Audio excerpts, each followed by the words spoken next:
Hello, everybody. Hello. I hope you guys are doing well. Welcome on Master Negotiators Live. My name is Jan Reid. I'm an associate professor of management at McGill University, where I teach negotiation and conflict resolution.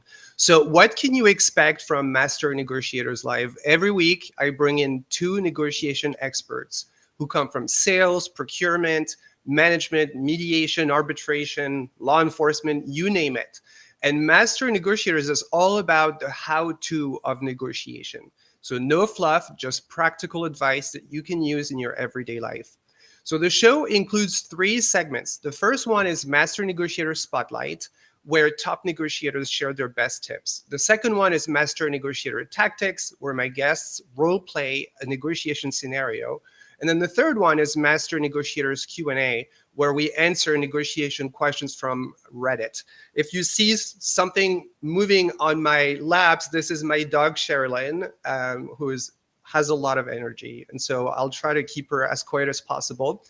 If you're in the chat, please type in where you're coming from. Say a little hello to us. We'd love to see where you're coming from and who you are. And if you hear a quote that you're interested in, please share it on your profile with the event. So we are going to start with Master Negotiator Spotlight, and I will introduce my two guests.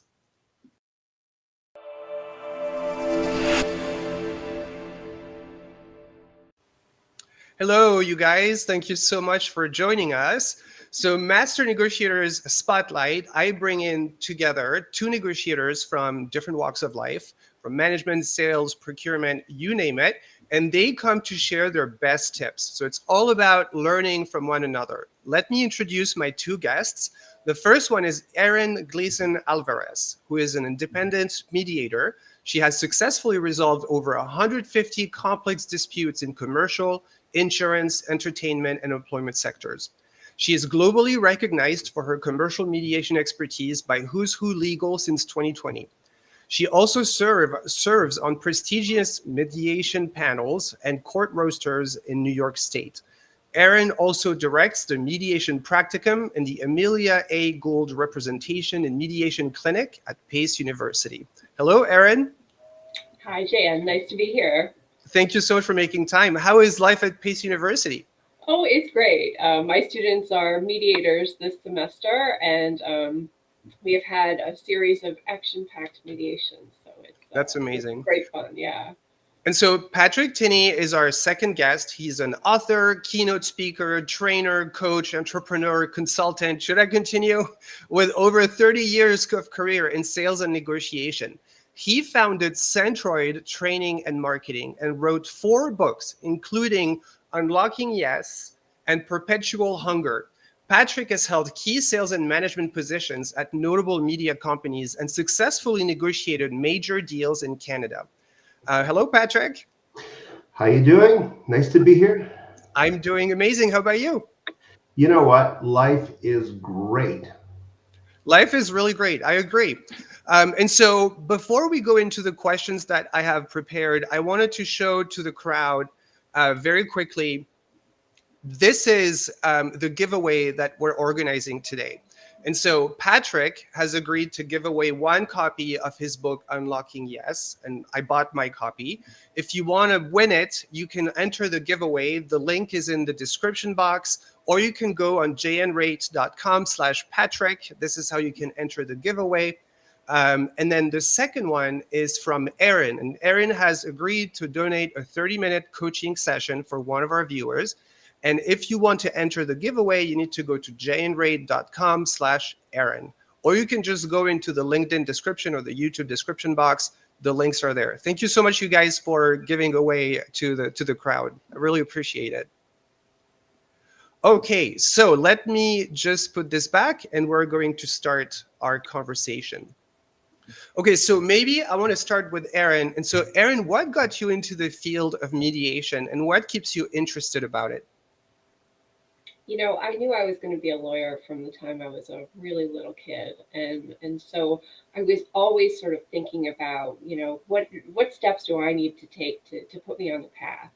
And once I actually got to be a lawyer, it didn't make a lot of sense to me. There was just so much fighting and there was so much process.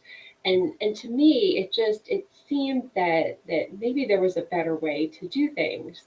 And so that's why I started thinking about mediation, where you can have a more civilized dialogue, where you can sort of think about creative solutions. There's not these sort of strict rules about how you can construct a resolution for the parties like you have in court or you have in an arbitration. You can really listen to what people's real concerns are, and to design a solution that really suits their needs. And to me, that made so much sense. And that's where I wanted to be. So I, sort of revamped my path repeatedly until I was on the one where I wanted to be. And luckily it worked out. Not luckily, purposefully, I think. Yeah. It's never fully luck. I mean, there is a bit of luck always, right? But never fully. And just before we switch to Patrick, what do you think are the main qualities for a good mediator? I think you have to be tenacious. I think you have to have some real stick-to-itiveness. I think you have to be patient. And people who come into the mediation room often are pretty frustrated, are often kind of angry with one another.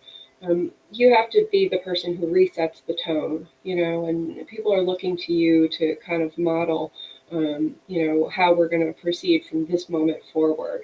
And so the mediator really needs to come into the conversation with a sense of calm, with interest, in giving people sort of a forum to be able to express those frustrations, but to let them go. Right. Thank you. Thank you so much. Yeah. So, Patrick, what got you into sales and negotiation, and what keeps you interested about it? 4 books. I know. Some guys just don't know when to give up. For me, I don't know. I was kind of forced into working at a very young age. I lost my dad when I was 9. My mom had no education, and she was 39 and had to go reboot her life. And she pulled me aside one day and she said, "Son, we're broke. And so if I can get you to grade 10, you'll go work at the factory." Okay. And for me, that was like a lightning rod. I thought, wait a minute. I think I've got some other plans. So anyway, long story short is, broke my back running track in high school, ended up joining a piano delivery company. And I became the crew manager, which is one of the reasons why I never wanted to go into management after that.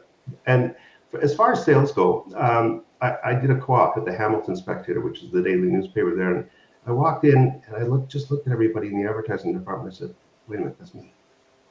I went back to school and I said, the history, everything that's academic that isn't business. They said, "Yeah." I said, I'm not doing those anymore. Put me in every business class in the high school." They said, "That's never been done before." I said, "It will be now." Right. And what motivated you to write all of these books? So with Unlocking Yes, first of all, I had no clue what I was doing. I just started writing content to grow my business. And what became immediately apparent to me was that people were hiring me almost sight unseen, number one. Number two, I'd be sitting in meetings and somebody would say, "Well, I read everything you write." And I go, "Yeah, I know. Can we get back to it?" And they said, "No, you don't understand. What you're writing about are things about business that nobody wants to touch."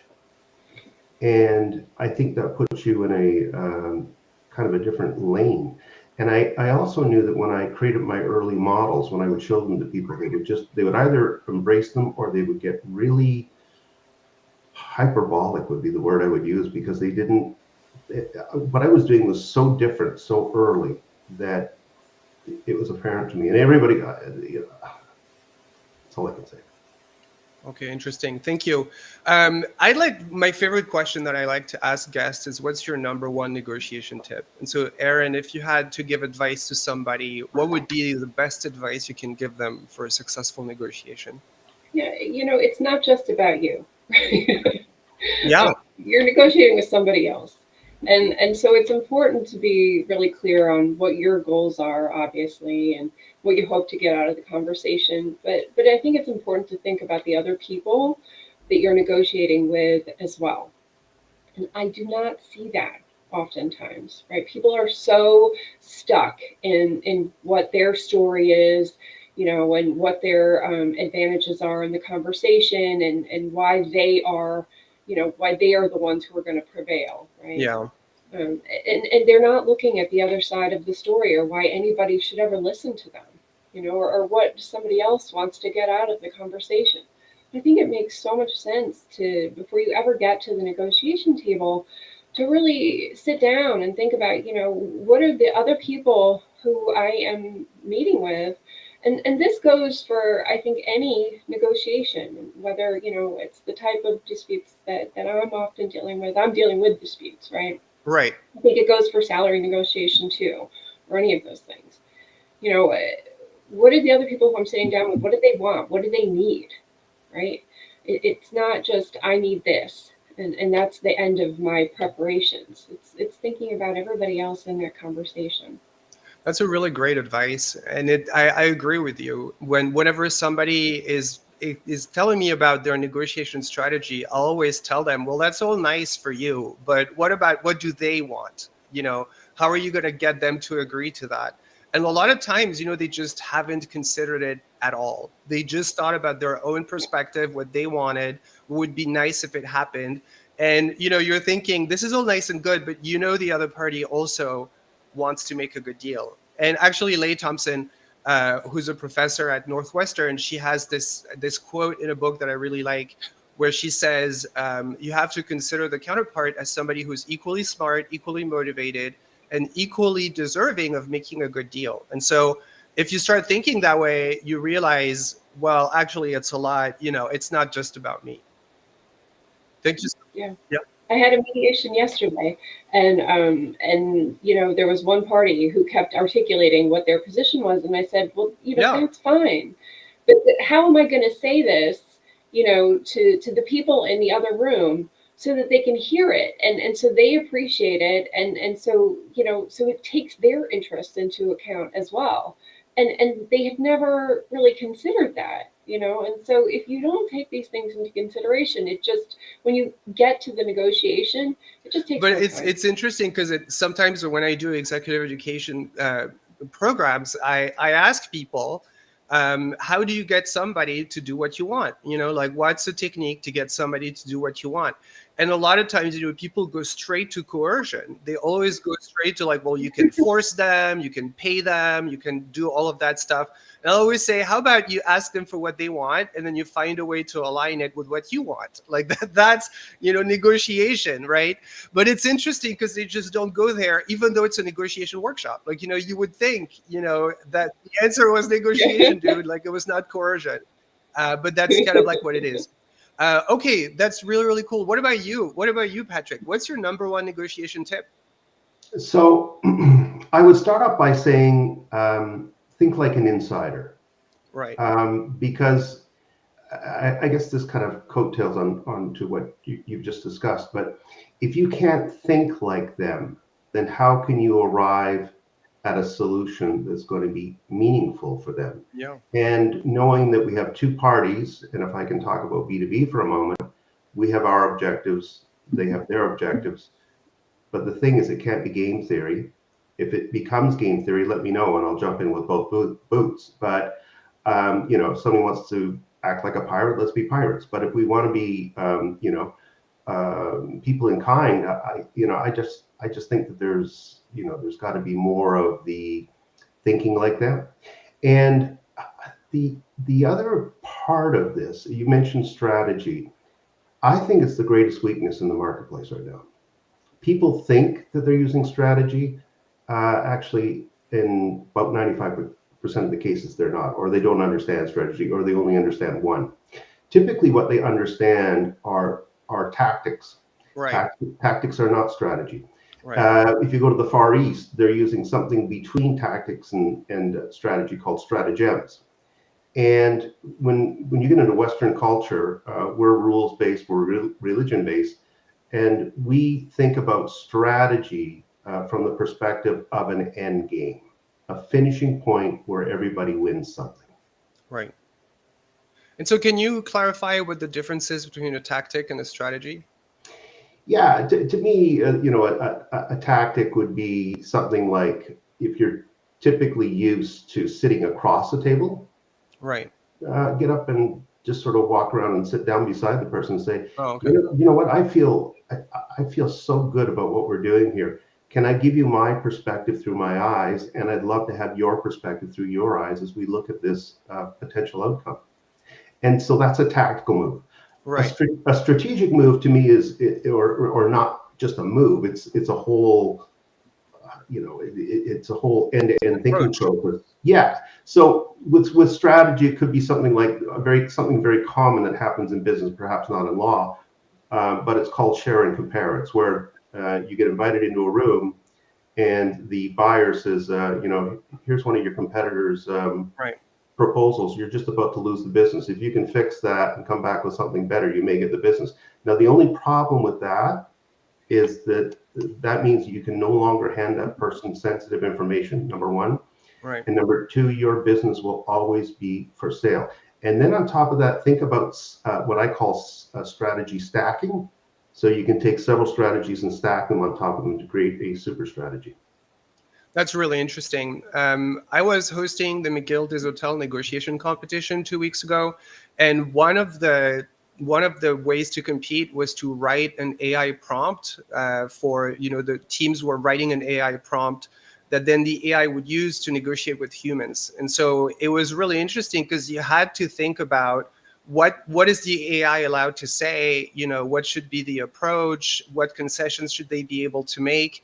And I thought the reason I wanted them to do that was because I did it when I was experimenting with AI in negotiation. And I remember thinking, wow, like writing this prompt is really just about writing the strategy that you're going to have, your mindset and your approach. It could be, but it could not be. So Right. it's funny. I knew this topic was going to come up today. So I was just noodling around, and so is it Victus out of Lithuania or Estonia so they've written an AI negotiation. Right. There's a few. Yeah. Yeah, but that's kind of the one Right. front and center right now. So Walmart has purchased it. Right. And then I thought to myself, okay, so just about everything you buy in Walmart is probably, I don't know, $2,000-3,000 or less, right? Right. But their sales worldwide are around 600 and say 30-40 million. So then I thought to myself, okay, so they only get to the top 80% of their SKUs, the stock keeping units. That's who they negotiate with. So the bottom will never get touched. What if you could click a point, just a single percentage point, on the bottom 80%? What would that mean to the company? My guess is somewhere between $3 and $6 billion just for St. Cloud. Yeah. No, absolutely. And I really believe a lot of people have been telling me, oh, AI in negotiation is kind of a gimmick, but I disagree. I think there is a lot of customer service representatives that are overworked, underpaid, untrained. It's a very, very difficult job. And I think and very expensive for companies. And I think a lot of companies are going to be thinking about AI for customer retention, to manage conflicts, with customers and all that stuff. Erin, do you see a future for AI in mediation? Yeah, so well, my students are using it to a certain Already, right? extent.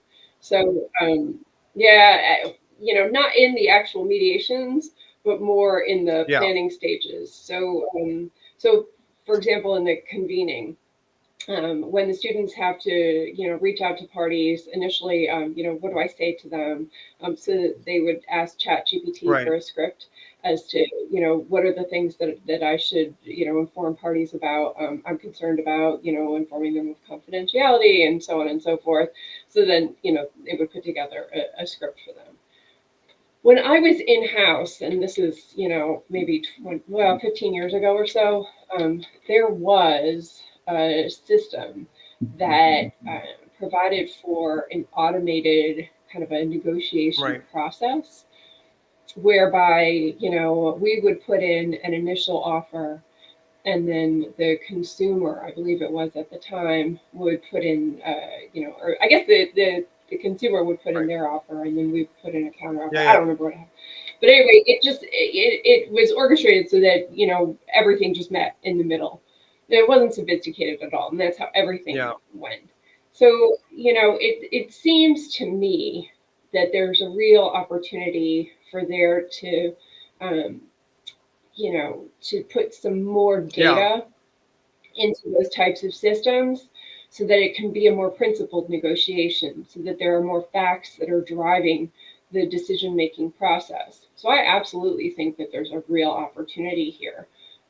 For me, you know, in my own practice, it's not something that I've used so far, but that's probably because I'm more of a Luddite. Yeah, I mean, I don't think we're there yet, right? But maybe there's going to be at some point an AI mediator. Yeah.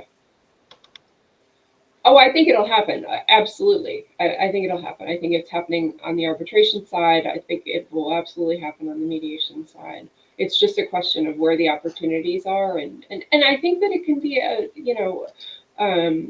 a source of good. I mean, I think that, you know, there are so many parts of the process that are a bit cumbersome.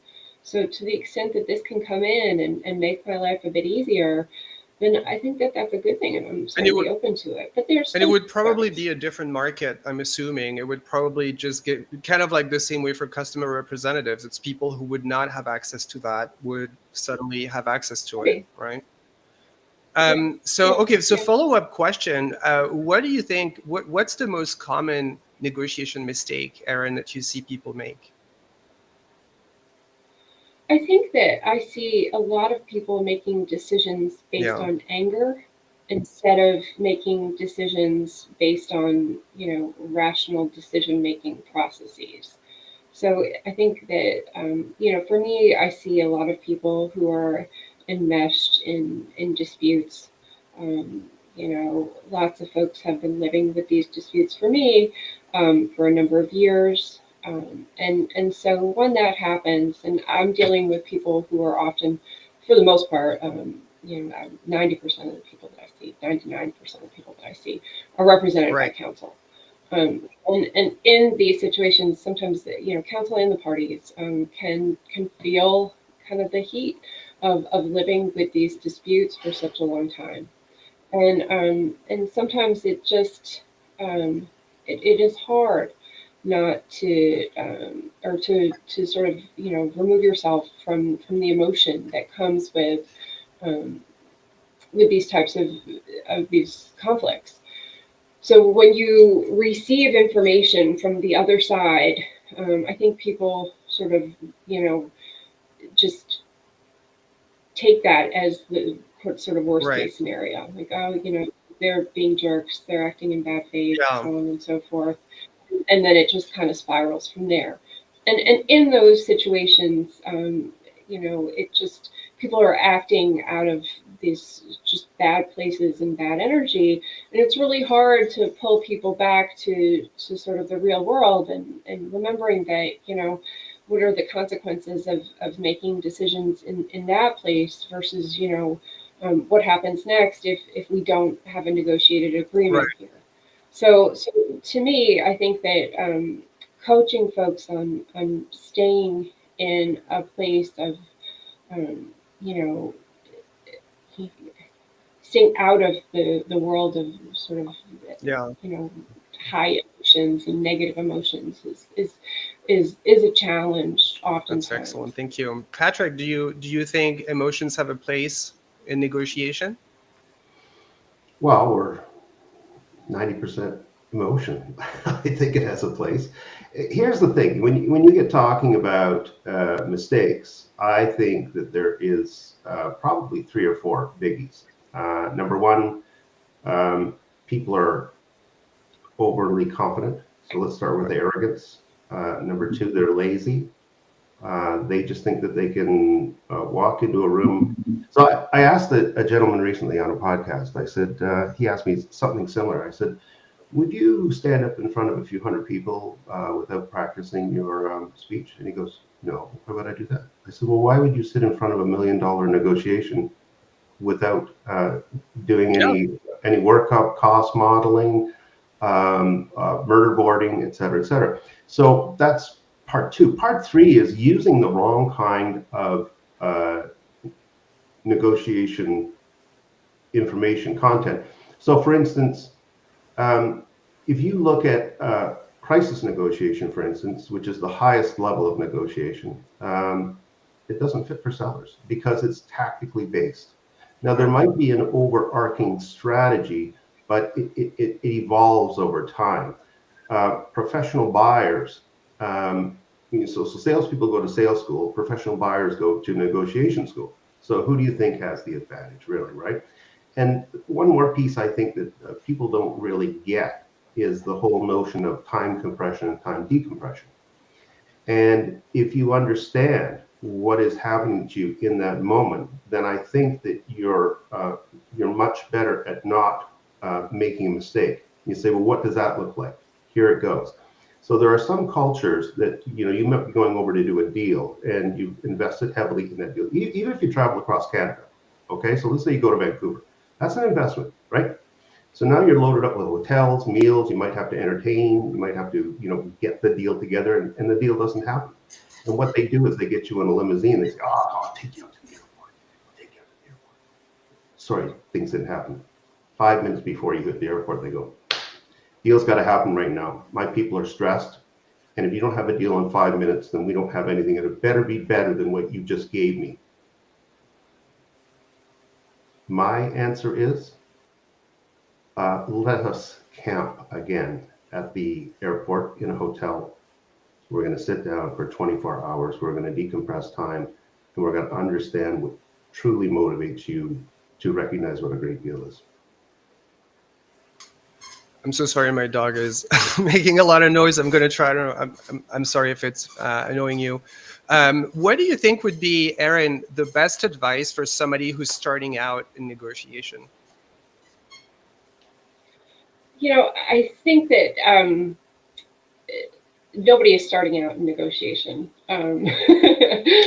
You're starting out in negotiation when you're one, really. One of my favorite negotiation stories was when my son was, I think, maybe 2 or 3 years old, and we had to go to a doctor's appointment. And he said, oh, well, I'm bringing 3 toys. And I said, no, you're not bringing 3 toys to the doctor's appointment. We can't carry all this stuff.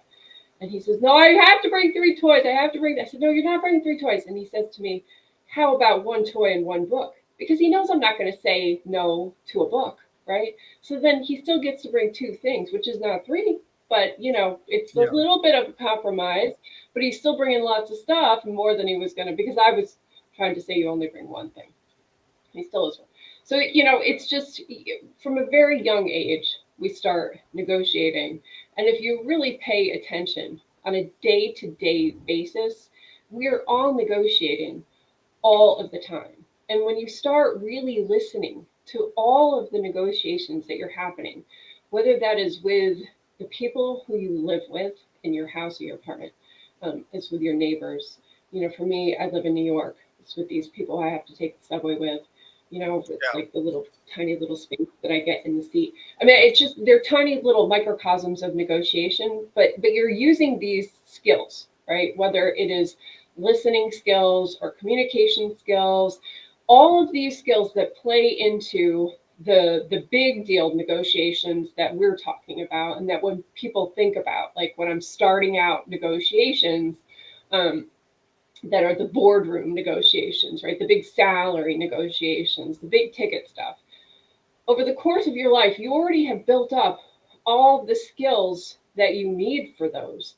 And you just have to remind yourself of that. So you're already prepared for it. You already have the skills.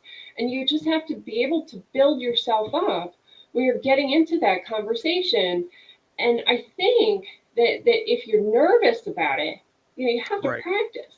So find those people in your life who you consider to be, your trusted advisors, people who are good negotiators in your life. Practice with them, and use that opportunity, and those folks who you trust to start building up that negotiation acumen.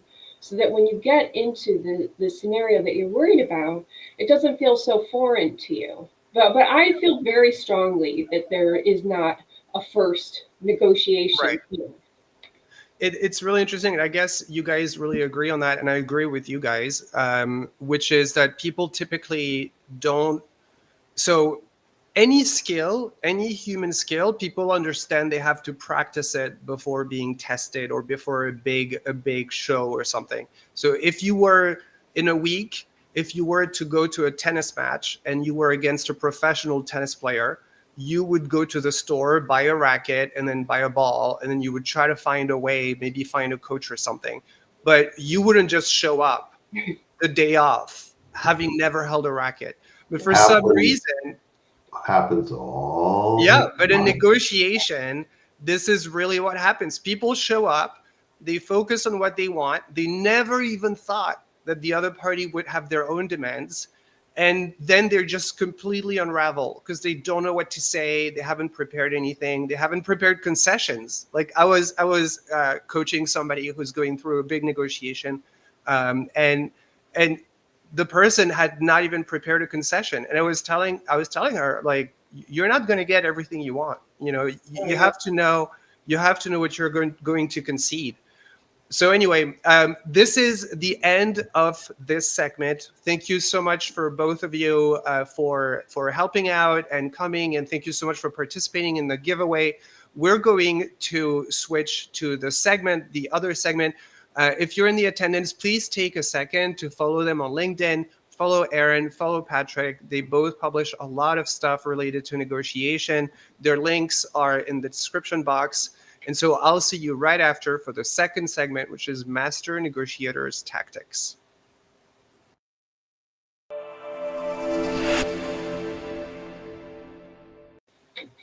All right, everybody. Hello, and welcome if you're just joining us to Master Negotiators Tactics. So in this segment, we focus on practical role playing, but not in a weird way. So I will use a deck of cards that I have designed for my negotiation class, and each card features a negotiation situation. And so the task of my two guests today will be to role play how they would approach the negotiation. So it's all about demonstrating your mindset and your tactics in action. So let's dive in and bring these scenarios to life. If you are currently watching us, we have a bunch of people on LinkedIn, we have a bunch of people on Twitter. If you're watching us, please type in the chat where you're watching us from, because we can't see you. So just type where you're from and say a little hi, and we'll be happy to help out. You can also participate in the game. Just type your approach, and I'll feature it on the screen. So the two guests that I have today are, first, we have Erin Gleason Alvarez, who is an independent mediator. She has successfully resolved over 150 complex disputes in commercial, insurance, entertainment, and employment sectors. She's globally recognized for her commercial mediation expertise by Who's Who Legal since 2020. She serves on prestigious mediation panels and court rosters in New York State. Erin also directs the Mediation Practicum and the Amelia A. Gould Representation in Mediation Clinic at Pace University. Hello, Erin. Thank you so much for your time. Thanks for having me. And my second guest today is Patrick Tinney, who's an author, a keynote speaker, a trainer, coach, entrepreneur, and consultant with over 30 years of career in sales and negotiation. He founded Centroid Training and Marketing and wrote 4 books, including Unlocking Yes and Perpetual Hunger. Patrick has held key sales and management positions at notable media companies and successfully negotiated major deals in Canada. Hello, Patrick. How you doing? Doing great. Thank you so much for making time for us. Fantastic. So let me share my screen. And so, as I was explaining, the goal is really to role play. We want to give concrete advice to people listening to us on how to approach each negotiation. So let me share my screen and we will start the role play. Before we start, let me do it this way. Before we start, I want to remind everybody that we have a giveaway. Patrick is generously giving away 1 copy of his book, Unlocking Yes. If you want to participate, you have to join the roster. You have to join the giveaway. The link is in the description box, or you can go into the short code I created, jnraid.com/Patrick. Thank you so much, Patrick, for participating in the giveaway. And by the way, Patrick, why should people get your book? Who is the book for? So I'm probably the first sales negotiation author who came at it from a strategy perspective. And I just think there's so much material out there that is tactically based. And right now in the market that we're in, so up from the end of the Second World War until year 2000, there wasn't enough of everything. So we had what is known as a seller's market. Right. Too many buyers, not enough sellers. Well, now it's flipped over because of globalization. So we can't act like buyers. We must buy plain within the book. Okay, thank you so much. And the second part of our giveaway today is Erin generously agreed to give away a 30-minute coaching session. Thank you so much, Erin. What does a coaching session entail for you? So I think it's important to be clear on what the person's goals are from the conversation. So understanding what the negotiation is about, what you want to get out of the conversation, and sort of what life looks like on the other side of the negotiation. So I think that a couple of important parts of negotiation for me are visualization. So thinking about, visualizing what the actual negotiation looks like, seeing yourself as being a successful negotiation participant, and then also seeing yourself as being, feeling fulfilled and happy with the results of the negotiation afterwards. There are actually lots of studies about visualization in lots of different areas and how it contributes to people's success. And so I think that that's a really important part of all of this. So it's not just sort of outlining what your goals are, understanding the other people who are participating in the conversation and then practicing the conversation, but having a practice of visualizing, who you are in that conversation and how you feel about it during and after. Amazing. Thank you so much, Erin. And so if you're part of the attendance or you're watching the replay and you want to have a free coaching session with Erin, you can just join the giveaway and you have a chance of being selected. So let's start with the first questions. And so this one is a scenario that people typically have to deal with, which is negotiate a salary raise with your manager. And so how would you approach this if you imagine that I'm the manager and you are the employee and you believe that you want to have a salary raise? What would be your approach? How would you ask for it? What would you prepare? Maybe, Erin, do you want to go first? Go for it. So I feel really strongly that this is not a conversation that happens around the time of your review. This is a conversation that happens on an ongoing basis over the course of the year. So during your review, if you sort of pounce this on your boss, it is not a great time, right? Because first of all, they may not be expecting it. And secondly, that's not the purpose of the discussion. So I think that if you are looking for a salary increase, you need to have a plan for that salary increase. And you need to have a partner in that plan. And hopefully that's your manager. And so I think that, best case scenario is that you have a manager who, let's assume, at least initially, you have a supportive manager who you can work with and have open discussions. Right. We'll talk about the bad manager afterwards. But who you can have open discussions about this and say, look, I've been here for X number of years. I really feel I'm at the point where I want to move to the next level. What do you think I can do? How can we work together to make that happen? And so then, you work together to say, okay, well, you've done this and this, and then you put a plan together, right? And there's a timeline that's associated with it. And maybe there are some activities that you need to do. Maybe you've already done those things, and the manager just needs to sort of talk to people in order to make it happen. But I think that you have to initiate the conversation. Initially, I think it is a conversation, and I think you approach it with curiosity. And I think that you sort of make a plan and sort of get an understanding as to, where you want to go. In terms of understanding, well, let me leave it there because I don't want to take up too much time. I'll turn Patrick, it over back to how would you approach the situation? You're trying to negotiate a salary raise with your manager. I love this.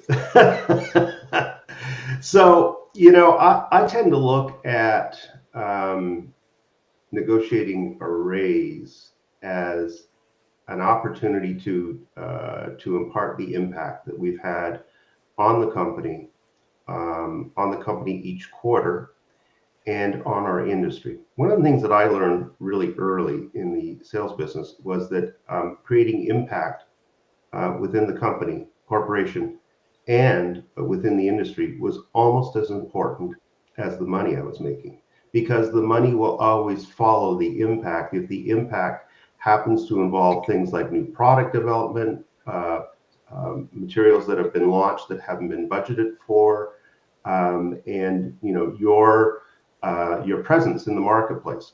So that's one of the pieces. The other part of it is do we understand where the company is right now with its raise pool? So the raise pool is generally driven by the success of the company. It's driven by the economy. It could be driven by the overarching elements that are happening nationally and or regionally.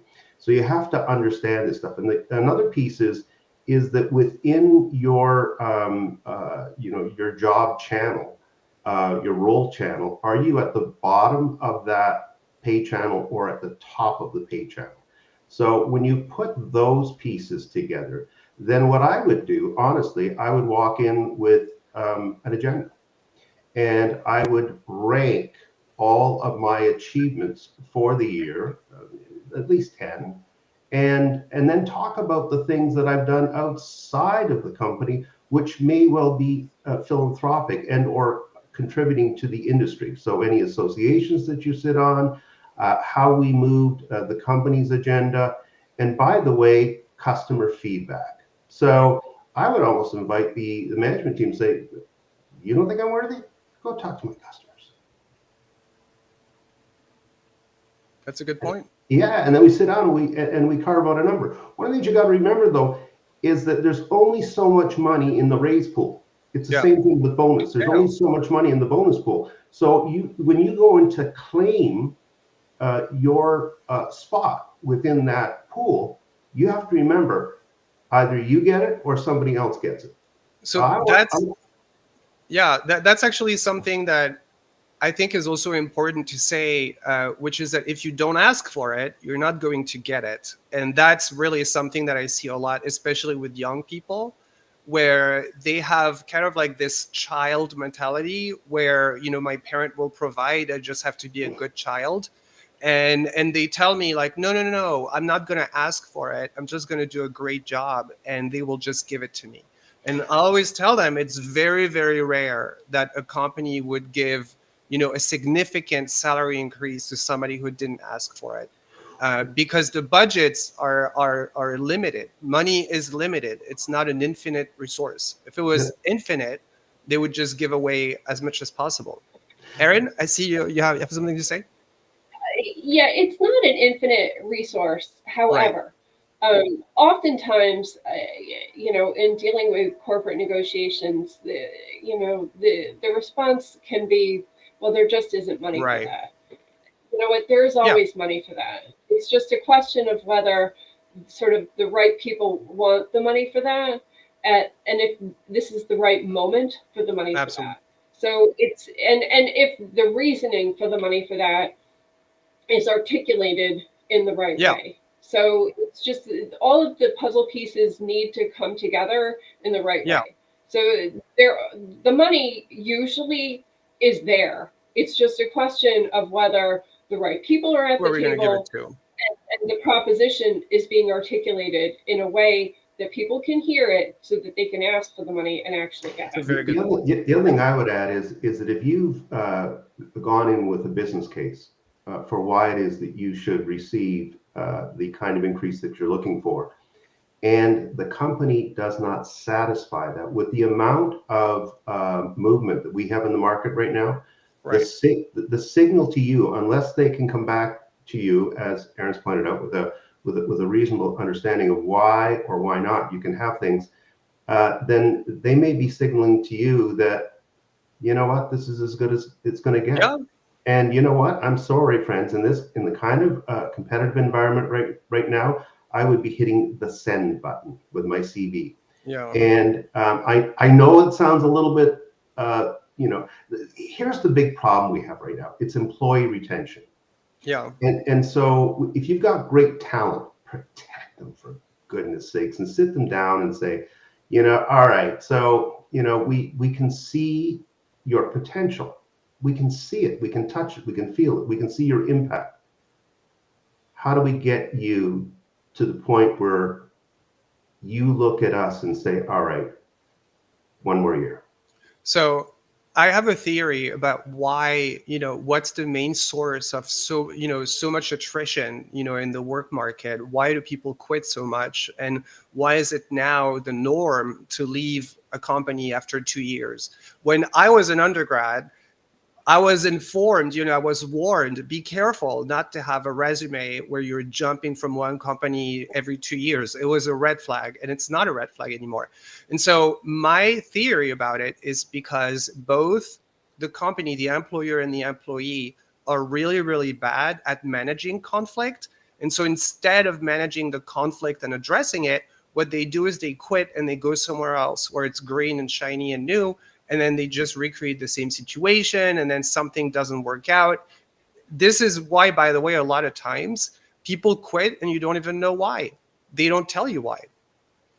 And I would argue. So let's not use the word conflict. Let's use the word managing a concern. Right. So when you manage a concern, there's a process that you go through. I've got about a 5-6 step process. Here's the thing that I know about all of this, is that if you do not smooth that concern over, then it stays. It's like it's like a placeholder. So at the end of all of these discussions over a concern from either side, I would end it with a trial close. And the trial close, and this is the big mistake I think everybody makes, is how do you feel? How do you feel going forward? Yeah. Well, and at the risk of overstepping, I think that, it gets to a general sort of a societal problem, which is people don't talk to each other. And this leads to so many, right? And whether this is a function of, social media or, political diaspora, whatever, it just, people do not talk to each other. And that plays out in so many different places, but I think it definitely plays out in the workplace. And to your point, Jan, I think that, you look at the manner in which people approach their professional lives now, and how, you can so easily sort of flip from one profession from one to the next without any sort of repercussions. Whereas I was raised in the same school that you were. Yeah. That's terrible, right? That's a blemish on your CV. And it's not now. And it is interesting to think about. And I do think that it gets to the heart of conflict management and conflict resolution, and maybe, to the conversation that we're having, which is, taking it to the next level, is, is there, and maybe this is out of scope, but does it become sort of within the employer's interest or the employer's purview to start contemplating conflict prevention, right, in order to keep people around longer? Because if you lose talent at this level, it just seems that the quality of work is going to, go down as well. It's interesting because I see a lot of companies refuse to negotiate with employees or to manage the conflicts with employees. And their answer is always to say, do you have a competitive offer? Do you have a competing offer? to support that. But the problem with asking employees to go get a competing offer is then they get into the mindset of now I have to like go. I have to go somewhere else. I have to update my resume. I have to explain to them all of that stuff. And so, quick question for you, Erin. If we weren't emotional beings, if we were purely rational beings, which we're not, but if we were, would we need mediators? If we were, If we were purely rational,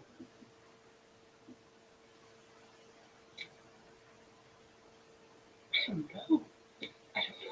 no, because I'm kind of wondering, because negotiation in itself is not hard, right? For a computer, it's not hard. But what's hard is the emotional part about it. Yeah. It's to say no, Yeah. it's to reveal interests and all that stuff. And so I'm kind of wondering, do mediators, and that's really a genuine question, do we need mediators? Because a lot of times the conflict escalates from something rational to something emotional. Well, I think that there are a fair number of mediators out there who would say that they don't deal necessarily in the emotional realm of things, right. Particularly for folks who are, yeah, I know, but who are in the commercial disputes side, Yeah. and, which is where I reside.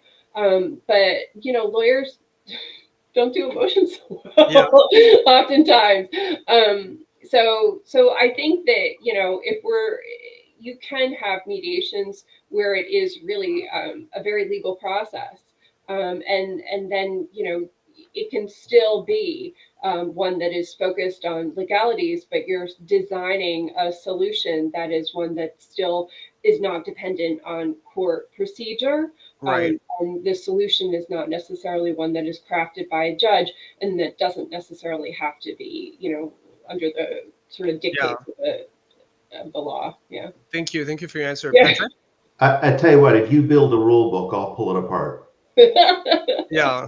I guarantee you. You see, one of the strategies that you'll find in the back of my book is called the rule book legitimacy. And what it means is that, so for instance, let's say that you have bought extended warranty on your car, okay? And a week before that warranty runs out, you walk in and you say, I'd like to book a time. And they say, Right. well, we're filled. I'm sorry, you're gone. Do you think something's wrong with your car? No, I'm not sure at all.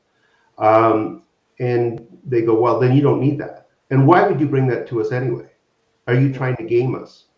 So my answer to that question would be the fact that you don't have a mechanic, but I still have a week of warranty left. Here's my keys. Write up a work order and timestamp it today, because that's all that matters, is that I was here, you didn't have resources. That's your problem, not mine. And that's your rule book. And now I'm handing your book back to you. Excellent. Thank you. I think, we have time maybe for another one. And it's a card that I picked, and it's a complication. And so what if you have to negotiate with somebody you dislike, somebody just you don't like? What would be your advice on how to handle that? Maybe Erin, do you want to go first? Sure. Well, what is this? Is this getting to yes or getting past no? Separate the people from the problem. Right. I can't remember which one it is. But that's what it is. It's not about the other person. It doesn't matter if you like them or not. At the end of the day, it's about the result. And maybe they're difficult. Maybe they're a big jerk. Maybe they're mean. There's a whole bunch of horrible things that could be happening at the opposite side of the table. But you can only control the manner in which you respond to other people. You can't control how they behave, right?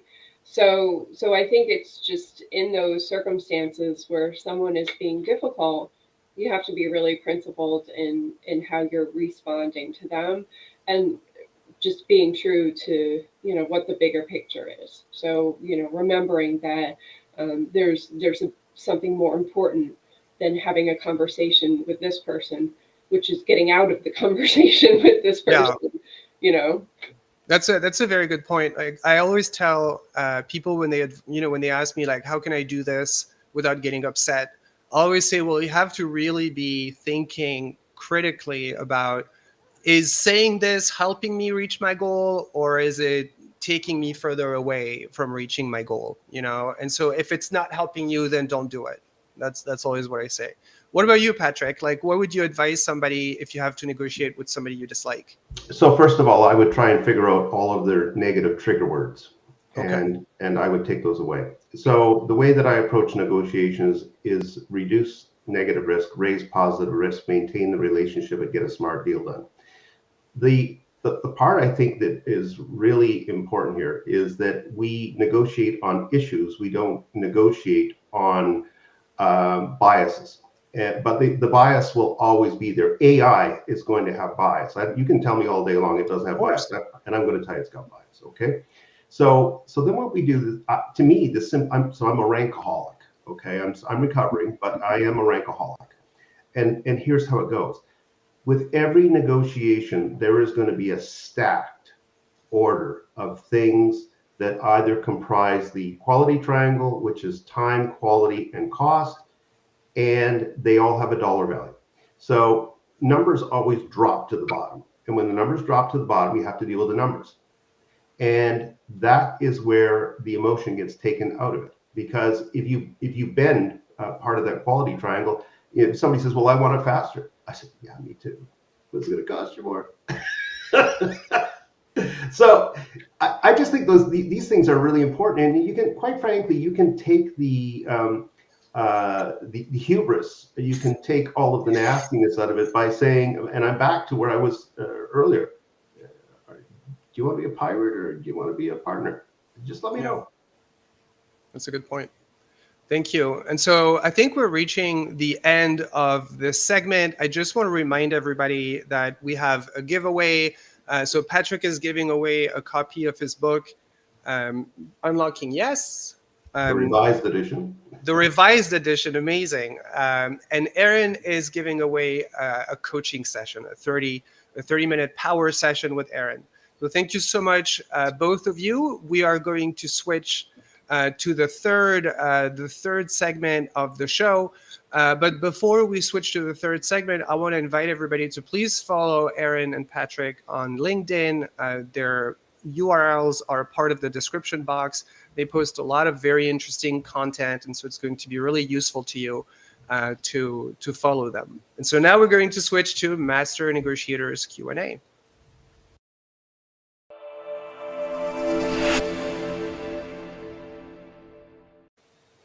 All right, everybody, welcome to Master Negotiators Q&A, which is a segment where I feature seasoned negotiators who answer real questions from Reddit. And so our negotiation experts provide concrete advice on a range of topics, ranging from managing everyday conflicts to mastering complex business negotiations. And so today I'm joined by two master negotiators. The first one is Erin Gleason Alvarez, who is an independent mediator. She has successfully resolved over 150 complex disputes in commercial, insurance, entertainment, and employment sectors. She's globally recognized for her commercial mediation expertise by Who's Who Legal since 2020. She serves on prestigious mediation panels and court roasters in New York State. And Erin also directs the Mediation Practicum and the Amelia A. Gould Representation and Mediation Clinic at Pace University. Hello, Erin. Thank you so much for making time for us. Thank you. And my second guest is Patrick Tinney. He's an author, a keynote speaker, a trainer, a coach, entrepreneur, consultant with over 30 years of career in sales and negotiation. He founded Centroid Training and Marketing, and wrote 4 books, including Unlocking Yes and Perpetual Hunger. Patrick has held key roles in sales and management at media companies and successfully negotiated major deals in Canada. Hello, Patrick. Thank you so much for making time for us. Thank you for having me. Thank you. And so my co-host today is Sherilyn, who's getting very excited and is very difficult to manage today. Oh my God. I'm trying my best. She's been doing everything, to make it hard, but I love her. So She's negotiating. She's negotiating for cookies. Oh my God, yes. I mean, she is tireless. Okay, so let me just share my screen. It's going to be okay. Let me share the entire screen. Okay, so everybody, if you're in the attendance, really very nicely, Patrick is giving away a copy of the revised edition of Unlocking Yes. What's the difference between the revised edition and the regular edition? So in the first edition, which was beautifully received by the marketplace, there are 13 negotiation strategies that I've deconstructed at the back of the book for buyer risk, seller risk, time compression, management, and navigation. Right. What hit me was that, I can give more. So my catalog of negotiation strategies is around 30, but the ones that I think are the hardest core are the top 25. And so I've done a deconstruction of the top 25 negotiation strategies that you're going to find everywhere.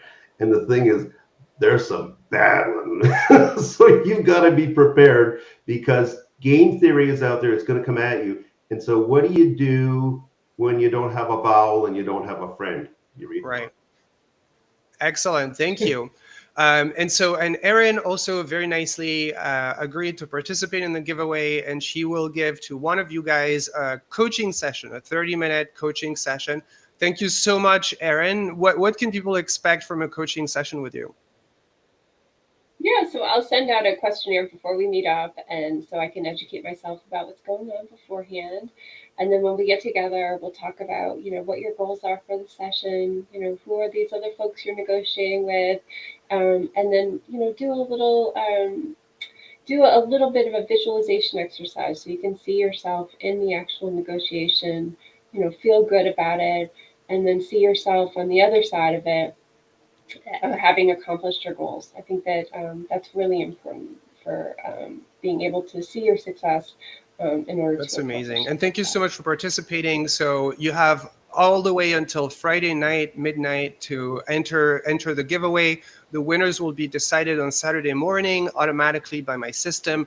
And so please, you can go on jnraid.com/Erin if you want to participate in Erin's giveaway, and jnraid.com/Patrick if you want to participate in Patrick's giveaway. So I have selected a few questions from Reddit. A lot of people ask questions on Reddit about negotiation, but also about mediation, but very few people answer. And a lot of times the answers are not that great. And so I have selected a few questions. The first one really cracked me up. I thought it was just funny because it's bad negotiation from the boss. But basically, let me just read it for you. Boss asked if I was trolling when I asked for the top salary. So during the promotion interview process at my company, I requested the maximum salary in the posted range. My boss, during a regular meeting, questioned if I was trolling for asking the top salary despite not having been offered the job yet. He hinted at future opportunities and suggested playing hardball now could affect my chances for future promotions, indicating HR prefers not to pay at the top of the range. I am disheartened by this attempt to lower my expectations before formal negotiations have even started, and seek advice on how to navigate the situation. And so you can find, by the way, this question on Reddit in the subreddit negotiation, but I've reworded it for conciseness, just so you know. So Erin, I see you react to this. What do you think? Well, I think there's a bit of an ethics. Yeah, I mean, it's a bit. I'm really surprised a manager would use that word. Are you trolling? Yeah. Right. So I'm a lawyer. This is not legal advice. I would go to HR. I mean, if it was somebody, like if somebody was telling me, well, they asked me if I was trolling, I'd say you probably want to find employment somewhere else. Like it's not the right way to, start looking for other types of employment, but it's not the right way to address people. If my manager responds to, look, it's completely appropriate to ask what the range is and the range includes the upper levels of the, you know, of the position, right? It's the whole range, not just someplace in the middle or the bottom, right? You can absolutely ask for the entire range. There's nothing wrong with that. And if the response is, you know, are you trolling? That's completely unprofessional. And I think that it's. What would you advise the manager like to do different? I think that they should be educated by human resources as to how to coach their employees who are looking for advancement opportunities. This person needs to be educated on how to be a leader. They have missed out on some classes, and they have missed out on a bunch of other sort of human engagement opportunities. You know, and the second part of it is if they're hinting that, you know, you're going to be looks like a threat. pinged for asking this on a going forward basis, that almost worries me more. It's really weird. It's a really weird exchange, and I do understand why the person is disheartened. I mean, it's disheartening to be treated this way. Yeah. What do you think, Patrick? What would you advise this person? Well, first of all, I would ask the manager, so when I sit in front of clients, do you want me to ask them for what we really want? Yeah. Or what would make them happy? Because if I ask for what would make them happy, you get the donut. Yeah. That's all you're going to get. Okay. That's number one. Number two, I would do the point and laugh. I would say this is kind of low-end game theory, tactical stuff, and you're using a trigger word.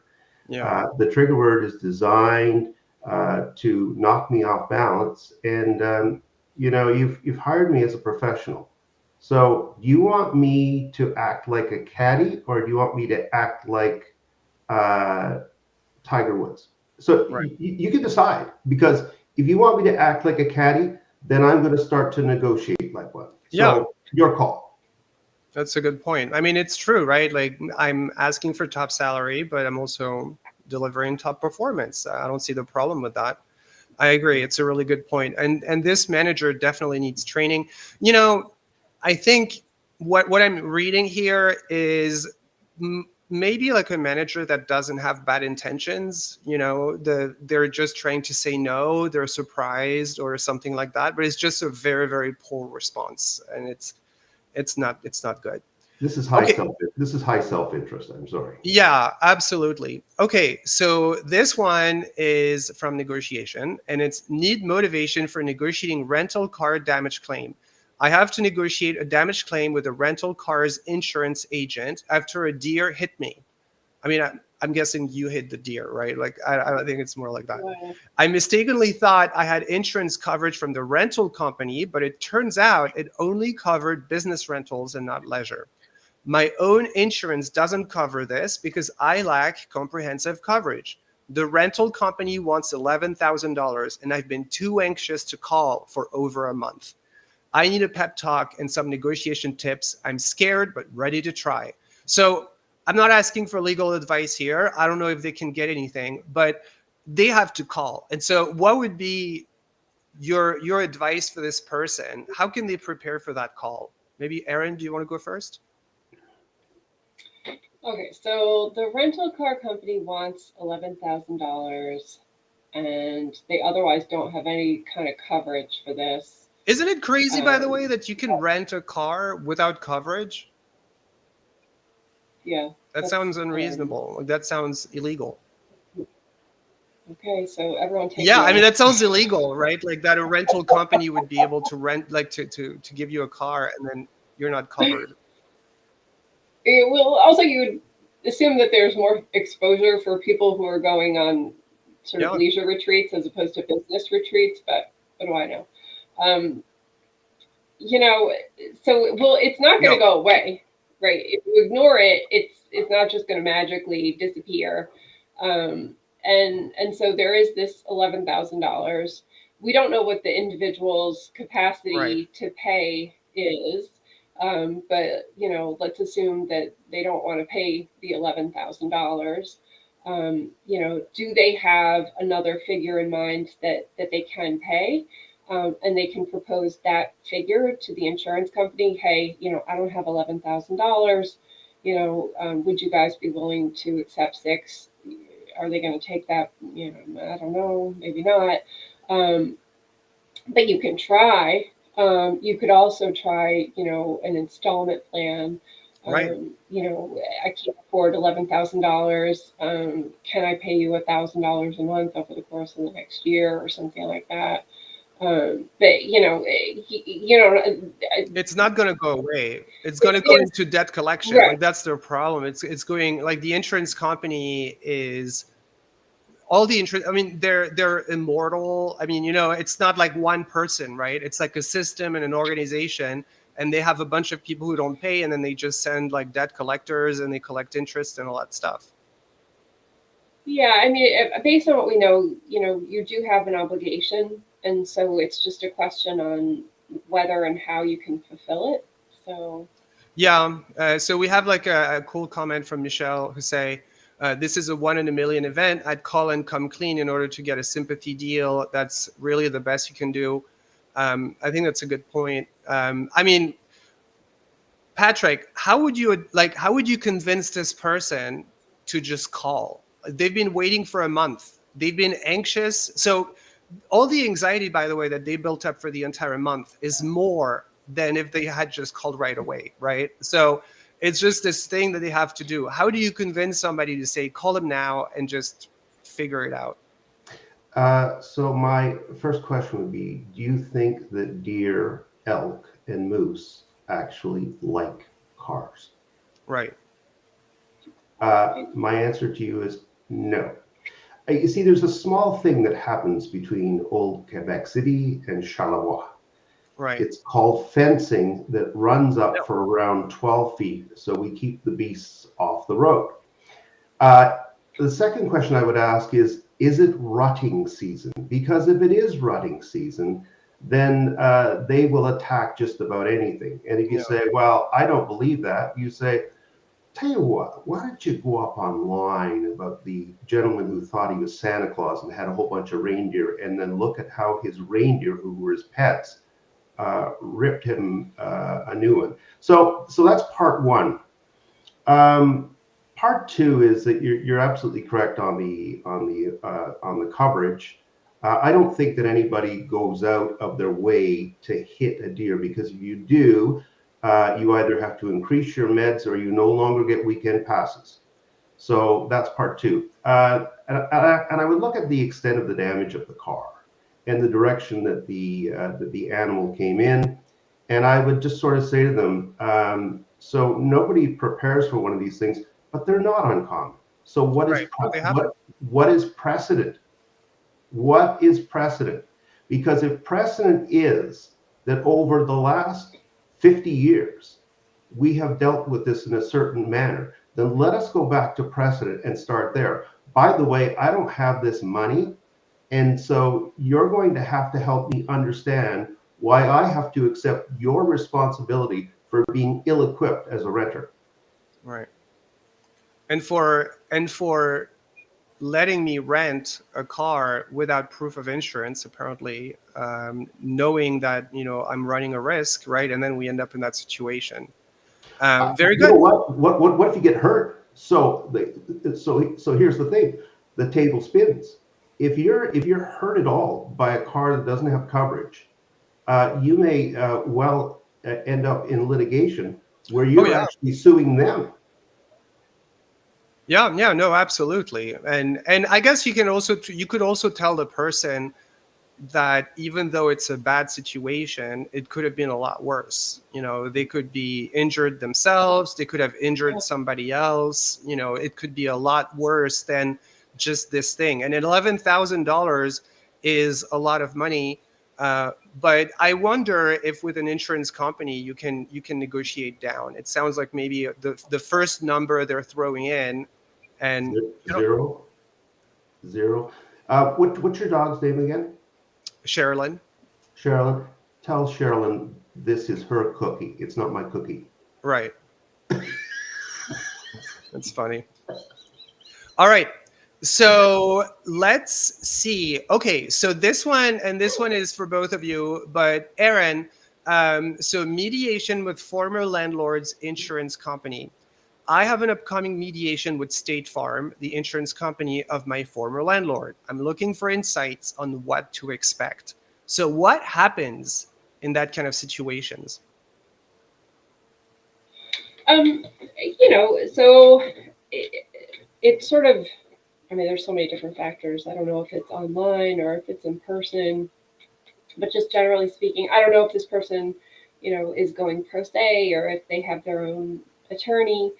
But usually, in most mediations, whether, taking all of those variables into consideration, the mediator gets everybody together and gives an opening statement. And this is just to, usually the mediators introducing themselves and giving explaining that mediation is a confidential process. The mediator is going to keep everything that's communicated to them in confidence. Oftentimes, the people who are meeting with the mediator, they'll make some statements when they're together with the mediator, but then usually they'll go into separate rooms, whether that's breakout rooms online or real rooms in person, and then you can have more frank discussions there because the counterparty isn't there. And then the mediator tries to kind of work out the deal and kind of shuttles back and forth until a settlement can be reached. So it's it's kind of an exhausting sort of a thing because you spend a lot of time first working with the mediator, but then the mediator is kind of disappears for a while, and so you're waiting around for them to come back while they're talking to the other side. So it's just, it's a lot of shuttling back and forth, but hopefully at the end of the day, a settlement can be reached. So this is kind of a really simple version of it. But if this is kind of a landlord tenant kind of a dispute, that's probably what you're. And in these situations, because you were saying in most situations people get representation. In these situations, is it common for people not to get representation? It depends. It sounds like, if this person is asking this kind of a question, or not, it sounds like they haven't talked to a lawyer, because they wouldn't be asking Reddit what a mediation is going to be like. Yeah. So they're probably going in cold, and that does happen. So they could be in landlord, in housing court, and people do go in without counsel, and that's a topic of a lot of discussion. Whether do you prefer to deal with people who have counsel or people who don't?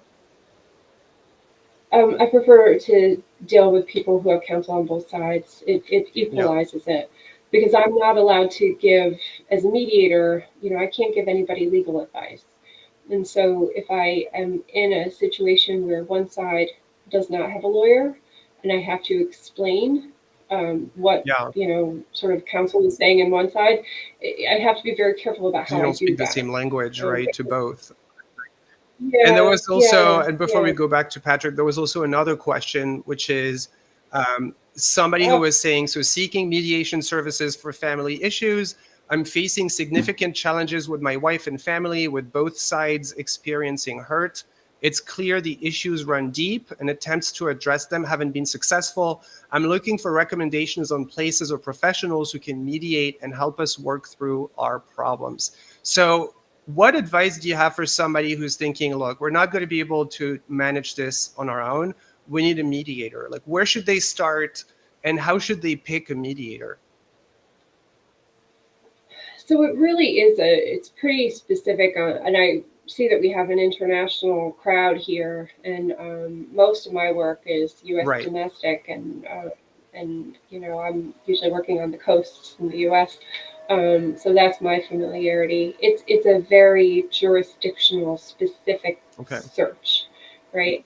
So you want to have somebody who kind of knows the law where you are. They don't necessarily, and particularly when we're talking about a family law type of a situation, it's really important to make sure that you have somebody who's up to speed on that Yeah. kind of law. So sometimes you can go through like a local bar association or different types of institutions. There can be not-for-profits that provide these kind of services for folks sometimes. There are lots of attorneys who also act as mediators when it comes to family court stuff in particular. But beyond that, there are ADR institutions or mediation institutions like the CPR Institute, AAA, JAMS, ICC, that provide lists of mediators, and you can go to those for referrals Okay, as well. excellent. And so then we're going to finish. I'm going to close this, put it back like that. And then we have a question from the attendants, from Michelle, who says, what is the worst or funniest negotiation situation you've encountered, and what did you do to reset it to where it needed to be? And I don't know if you want if you want to answer, Patrick. Let me just finish up the last one for a moment. Sure. That reminded me of the movie Young Frankenstein. Okay, Right. so when you're going to any situation where you need a professional alongside you, do you want the A, the B, the C, or the D? And if that person's first and last name are abnormal, you've got the wrong person. So that's number one. Number two, you have to calculate the amount of gap or damage that's being spoken about here, or collection. Okay, and then it's up to the risk group to try and understand whether they can actually collect or whether they're spinning their wheels. I mean, Erin, this is your wheelhouse. But if the risk guys look at this person and go, why are we spending money chasing our tail? Right. So let's just sort of end that. And by the way, family law is totally different from the other law. And if you step into a room and your children are playing and you don't have the top-notch person in that particular vertical, No. you are a loser. Right. So thank you. And so let's switch to the question from Michelle. And so maybe, Patrick, do you have a worst or funniest negotiation situation you've encountered? Oh, not really. I just made an $800,000 mistake on a $13 million contract. But other than that, it was just fine. Other than that, it's perfect. Yeah, it's just a peanut, right? I actually put it in the book. And so it was with the Hudson's Bay Company. I'm going to tell you everything. It was a Hudson's Bay Company. It was an incentive plan. It was one of those plans where they get paid for performance, and it was a quarterly payout. And at the very end of the deal signing on $13 million, my partner, Steve Cossack, who was a legend in the business, leans over and he goes, Pat, is that net or gross? Now, here's the funny part. Pat went blank. I can't remember what the hell I said. But anyway, he signed it, and I'm driving back in the car going, this is good. We're all good running. Then I get back to the office, and you get that sinking feeling where your stomach tightens up at the bottom. And I walk into my boss's office, and they said, hi, Don. I'm not just exactly sure what happened, but I got a feeling we're going to end up banking $800,000 of the Hudson's Bay's money when we should be distributing it. And he goes, oh, Pat, don't worry about that. That's great. I said, nah, I don't feel about it that way. I said, I am going to go back and out what I believe is a problem. He goes, oh, no. And I said, I'm going to fix it. He said, Pat, no. I go, Don, if I don't do this every time I walk into that office, I'm going to feel sick. So long story short is I called the Hudson's Bay. I said, can I meet you in the cafe? I did. He came down and I said, I want to apologize to you. And he goes, oh, no. Yeah. And I said, here's the problem. He goes, oh, that's fine. He says, just reword it, fix it. I'll sign it on the spot, by the way. He says, I think it's a good plan. Because you addressed it right away. Yeah, well, I addressed it within the same day. Yeah. $800,000. I didn't sit on it. So here's part two. Part two is that he said to me, he says, do you realize what you've done for me? And I said, no. He said, if you don't walk in with a check for $800,000 at the end of the year when I'm trying to move the last of our outerwear and I have to discount it at 80%, and suddenly you come in to me and say, I've got $800,000 when I could have sold it at full pop, my people would have shredded me. Yeah. you saved my life, Pat. Absolutely. Thank you. That's a great story. What about you? What do you think, Erin? Do you have a nightmare story of negotiation or a funny story of negotiation? Okay, so I'm going to answer it in two different ways. So first off, I'm going to give you my two favorite.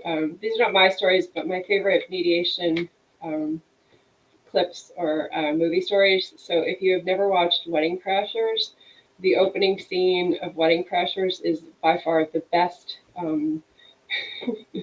scene of mediation ever featured on film. It's completely ridiculous. It's Vince Vaughn and Owen Wilson. It's ridiculous. And I played it in my class this year. I'm not sure if I'm going to play it again. It's a little bit naughty, but it's hysterical. And then the other completely hysterical is a television show called The Mediator. It's a reality show. It's sort of in the vein of Judge Judy, only the judge is Ice-T. Fabulous show. This I cannot play in my class because it is absolutely not PG-13, but it's amazing. So those are my recommendations. So I could probably do 24 hours of stories of sort of negotiations and gender dynamics, but I will not do that. My funny story is, so I had a mediation and it was an in-person mediation, and all the parties were in the room in joint session, and I got there and I was the last to arrive, and I went and sat at the head of the table, and they said, "Oh, this is a mediation. We don't need a court reporter." Oh, wow. That's fun. Yeah, that's nice. I said, that's a good thing. Yeah, that's pleasant. That's always nice. Like, do y'all not look at my picture on my website? Oh my God. So embarrassing. I know. It's terrible. That's hilarious. And so thank you so much, Michelle, for the question. Really appreciate it. You guys, we're reaching the end of the show. Thank you so much for making time for us. Thank you for playing along and doing all of these activities with me. So that's it for me today. Please, if you're in the audience, go and follow Erin. Go and follow Patrick on LinkedIn. They post regularly a lot of content. They have a lot of very insightful things to post about. And you guys, let's be in touch. Let's reconnect. And everybody in the audience, I will see you next week. I wish you a great week, everybody. Have a good one. Bye-bye.